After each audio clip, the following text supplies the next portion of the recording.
जय हिंद दोस्तों, एक बार फिर आपके सामने उपस्थित आज आपके लिए कुछ नया लेकर आया हूं। तो आइए आज हम क्या सीखेंगे, वायुमंडल की परतें। वायुमंडल में कितनी परतें होती हैं, आज उनके बारे में हम डिटेल से सीखेंगे। तो आइए स्टार्ट करते हैं। आपको यहाँ पर दिख रही होंगी वायुमंडल की परतें, तो हम शुरू से स्टार्ट करते हैं। आपको यहाँ पर दिख रही होगी नंबर 1 क्या है, क्षोभमंडल। तो क्षोभमंडल सबसे पहले क्या पड़ता है, ये हमारी पृथ्वी है। क्या है ये, पृथ्वी। नीचे से हम चलते हैं ऊपर की तरफ, नीचे से ऊपर की तरफ परतों को पढ़ेंगे। तो सबसे पहले क्या पड़ता है, क्षोभमंडल। तो क्षोभमंडल पहले पड़ेगा, तो इसकी लंबाई पृथ्वी से कितनी होगी, 0 से 18 किलोमीटर तक। 0 से 18 किलोमीटर तक। तो इसमें क्या होता है क्षोभमंडल में, इसके बारे में बता दें। इसमें क्या होता है, इसमें बादल का गर्जना होता है, बिजली चमकना, वायुमंडल घटना है, वर्षा का होना, गैसें आदि। इसका मतलब होता है जितनी भी मौसम परिवर्तन, मौसम संबंधी घटनाएं होती हैं या बादल संबंधी घटनाएं होती हैं, किसमें होती हैं, क्षोभमंडल में। किसमें होती है, क्षोभमंडल में। जैसे बिजली का चमकना, बारिश का होना, मौसम परिवर्तन होना, क्या होता है, बादल फटना, सब किसमें होता है, क्षोभमंडल में। किसमें होता है, क्षोभमंडल में। इसको इंग्लिश में क्या कहते हैं, ट्रोपोस्फीयर। क्या कहते हैं, ट्रोपोस्फीयर। तो आइए हम दूसरी नंबर 2 पे चलते हैं। तो अब चलते हैं हम समताप मंडल पे। समताप मंडल का कार्य क्या होता है, समताप मंडल, इसमें क्या होता है, वायुयान का उड़ना। यहाँ पर मैंने लिख दिया वायुयान का उड़ना। जितने भी वायुयान उड़ते हैं किसमें उड़ते हैं, समताप मंडल में। आप पूछोगे क्षोभमंडल में क्यों नहीं उड़ते हैं, क्षोभमंडल में वायुयान इसलिए नहीं उड़ाए जाते हैं, जितनी भी बादल संबंधी घटनाएं होती हैं किसमें होती हैं, क्षोभमंडल में। जैसे बिजली का चमकना, बादल का फटना, बारिश का होना, तो इसलिए क्षोभमंडल में वायुयान नहीं उड़ाए जाते हैं। जैसे वायुयान मान लो क्षोभमंडल में उड़ रहा है, क्या होगा वहाँ पर, यदि बिजली कड़क रही है या बारिश हो रही है तो उससे वायुयान को खतरा हो सकता है, या उसमें कोई तकनीकी खराबी हो सकती है, वो क्रैश भी सकता है, फट भी सकता है। तो इसलिए क्या उड़ाए जाते हैं, वायुयान समताप मंडल में उड़ाए जाते हैं। यहाँ पर क्या होता है, ना ही कोई बादल होते हैं, ना ही बिजली कड़कती है, ना ही बादल कोई बारिश होती है। तो इसलिए यहाँ पर सेफ उड़ते रहते हैं। और एक चीज़ और, समताप मंडल में सबसे अच्छी परत कौन सी पाई जाती है, सबसे मतलब होती इसी मंडल में ओजोन परत का कार्य होता है। सूर्य से आने वाली परावैंगनी किरणों को छान कर पृथ्वी पर भेजना। यदि ये ओजोन परत ना होती तो ओजोन परत ना होने के कारण पृथ्वी पर मनुष्यों में कई प्रकार की बीमारियां हो सकती थीं, जैसे त्वचा कैंसर और पृथ्वी पर टेम्परेचर का बढ़ना, वार्मिंग ग्लोबल होना, जितनी भी संबंधी बीमारियां हो सकती थी। तो इस प्रकार ये ओजोन परत को एक संरक्षण किया गया था।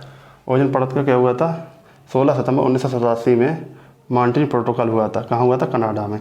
तो इसमें क्या पाया गया था, अंटार्कटिका महाद्वीप में क्या पाए गए थे, छिद्र पाए गए थे। किसमें, ओजोन परत में। तो उस ओजोन परत में छिद्र होने के कारण क्या होते हैं, इस ओजोन परत में CFC गैस क्या होती है, CFC गैस, ये फ्रिज में और ACO में होती है।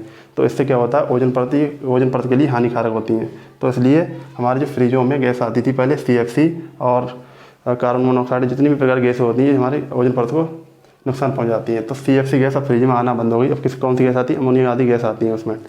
तो अब आते हैं हम, इस मंडल का कार्य इतना ही था। और हाँ, एक चीज़ और, ये पूछा जाता है ओजोन दिवस कब मनाते हैं। तो ओजोन दिवस, विश्व ओजोन दिवस कब मनाते हैं, 16 सितंबर को मनाते हैं। प्रथम बार ओजोन दिवस कब मनाया गया था, 1955 में। प्रथम बार ओजोन दिवस कब मनाया गया था, 1955 में। तो इसके बाद अब हम चलते हैं तीसरे मंडल पे। तीसरा मंडल कौन सा है, मध्य मंडल। एक चीज़ और, ओजोन इसमें समताप मंडल की ऊँचाई कितनी होती है, 18 से 50 किलोमीटर तक। 18 से 50 किलोमीटर तक ऊंचाई होती है। इसके बाद आते हैं तीसरे मध्यमंडल में। मध्यमंडल का केवल एक ही कार्य होता है, एक ही काम होता है, जितने भी उल्कापिंड गिरते हैं ऊपर से, जितने भी उल्कापिंड आते हैं तो यहाँ आकर नष्ट हो जाते हैं। किस मंडल में, मध्यमंडल में। मध्यमंडल में उल्कापिंड जितने भी ऊपर से आते हैं यहाँ आकर नष्ट हो जाते हैं, यहाँ आकर जल जाते हैं, यहाँ नष्ट हो जाते हैं। यदि यहाँ नष्ट ना होते तो इस मंडल में आते हैं, समताप मंडल में। समताप मंडल में आने के बाद और नीचे आ जाते हैं तो यहाँ क्षोभमंडल में आते हैं। क्षोभमंडल के बाद पृथ्वी गिरते हैं, तो पृथ्वी गिरने से कई तरह विनाशकारी सिद्ध हो सकता था। तो इसी प्रकार ये इसका कार्य होता है उल्कापिंड का नष्ट करना। किसका, मध्यमंडल का। इसकी ऊंचाई कितनी होती है, 80 किलोमीटर। कितनी, 50 से 80 किलोमीटर। ठीक है। इसके बाद आते हैं आयनमंडल। इसकी ऊंचाई होती है 80 से 640 किलोमीटर तक। आयनमंडल का कार्य क्या होता है, इसमें जितनी भी सैटेलाइट होती हैं, पृथ्वी से जितनी भी सैटेलाइट छोड़ी जाती है, किस मंडल में छोड़ी जाती हैं, आयनमंडल में। इसमें आयनमंडल में, इसमें सैटेलाइट, रेडियो तरंगी, जितनी भी आती सैटेलाइट जाती है पृथ्वी से, किसमें छोड़ी जाती है, आयनमंडल में। इसकी ऊंचाई होती है 80 से 640 किलोमीटर तक। इसके बाद आता है बहरी मंडल। 5वें नंबर पर आता है बहरी मंडल। इसकी ऊंचाई होती है 640 से अनंत तक। इसकी कोई लिमिट नहीं होती, 640 से ऊंचाई से अनंत तक होती है। इसमें क्या होता है, ये इसे केवल कोई काम नहीं होता, ये अनंत होता है। इसमें केवल जितनी बड़ी बड़ी सैटेलाइट होती हैं, इनसे भी बड़ी सैटेलाइट होती हैं जो GSLV छोड़ता है। कौन छोड़ता है, GSLV ये सैटेलाइट छोड़ता है तो किस में छोड़ी जाती हैं? बाहरी मंडल में। किस में छोड़ी जाती हैं? बाहरी मंडल में। और PSLV किस में छोड़ता है? PSLV किस में छोड़ता है? आयन मंडल में। किस में छोड़ता है? आयन मंडल। तो ये मैं ऐसा करता हूँ, आपको ये वायुमंडल की परतें समझ में आई होंगी। एक बार मैं फिर से दोहरा देता हूँ। नंबर 1 क्या पड़ता है? क्षोभ मंडल। नंबर 1 पड़ता है क्षोभ मंडल। इसका कार्य होता है बादल का गरजना, बिजली संबंधित जितनी बिजली चमकना, बारिश का होना, मौसम संबंधी घटना किसमें होती है? क्षोभ मंडल में।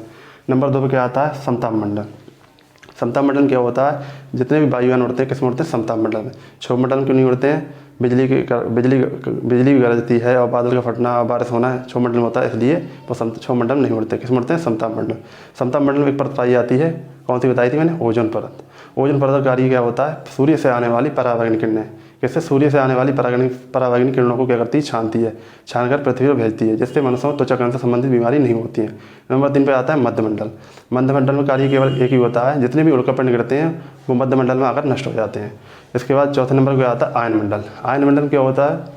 आयन मंडल में मैंने बताया था आपको, जितनी भी सैटेलाइट होती है, रेडियो तरंगें जितनी भी छोड़ी जाती हैं, जितनी भी सैटेलाइट की जितनी भी जाती हैं हमारे पृथ्वी से, किसमें जाती हैं? आयन मंडल में। इसके बाद नंबर 4 पे आता है बहिरी मंडल। बहिरी मंडल अनंत तक होता है, इसकी कोई लिमिट नहीं होती, 640 किलोमीटर से ऊपर तक होती है। उसमें जितनी भी GSLV सैटेलाइट छोड़ता है वो GSLV रॉकेट से छोड़ी जाती हैं। ठीक है। इसके बाद आपको मैंने बताया था ओजोन परत का रासायनिक सूत्र क्या होता है? O3। ओजोन दिवस प्रथम बार कब मनाया गया था? 1955 में मनाया गया था। कब मनाया था? 1955 में। 16 सितंबर 1987 में मॉन्ट्रियल प्रोटोकॉल हुआ था कनाडा में। क्यों हुआ था? ओजोन परत के संरक्षण के लिए। क्यों? क्योंकि जितनी भी CFC गैस होती है, AC वगैरह से निकलने वाली, फ्रिज से निकलने वाली गैस क्या होती हैं? हमारे ओजोन परत को नष्ट कर रही हैं। तो उनके संरक्षण के लिए 1987 में मॉन्ट्रियल प्रोटोकॉल कई देशों के साथ मिलकर किया गया था। तो इसी के साथ मैंने आपको ये चैप्टर समझाया वायुमंडल की परतें। तो मैं आशा करता हूँ आपको ये चैप्टर समझ में आया होगा। इसी के साथ जय हिंद, जय भारत।